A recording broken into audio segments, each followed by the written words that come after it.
పాశం అంటే తాడు. అమ్మవారి చేతిలో ఒక పాశం ఉంది. అది మామూలు పాశం కాదు. ఆ తల్లి అనురాగం అనగా ప్రేమ స్వరూపం.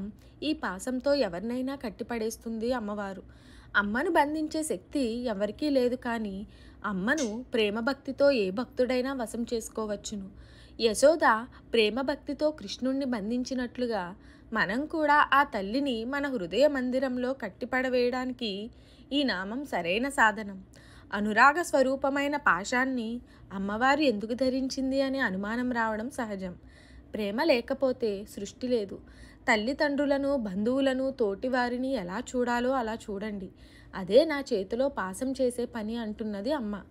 కామ క్రోధాది విషయ వాసనలలో పడి కొట్టుమిట్టాడే వాడిని నా పాశంతో బంధించి నా దగ్గరలో తీసుకొని వారిని సరైన మార్గంలో పెడతాను అని చెప్పడానికి శ్రీ లలితామాత పాశధారణ చేసింది.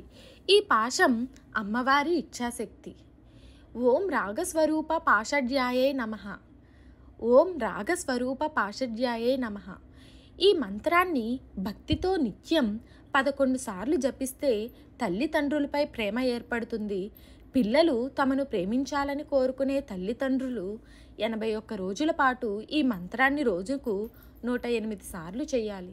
అమ్మవారి పటానికి ఆవు పాలు నైవేద్యం పెట్టి ఆ ఆవు పాలు జపం అయ్యాక తీర్థంగా స్వీకరించాలి.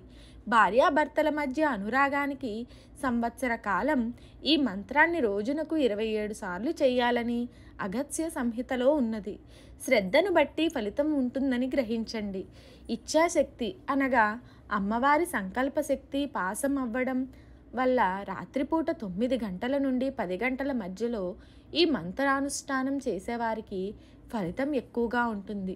ఇచ్ఛాశక్తి రాత్రి మూల స్వరూపమని తంత్రశాస్త్రం చెబుతున్నది. మంత్రం మరొకసారి: ఓం రాగస్వరూప పాషడ్యాయే నమః. మరిన్ని ఆధ్యాత్మిక విషయాల కోసం మా ఛానల్ను సబ్స్క్రైబ్ చేయండి.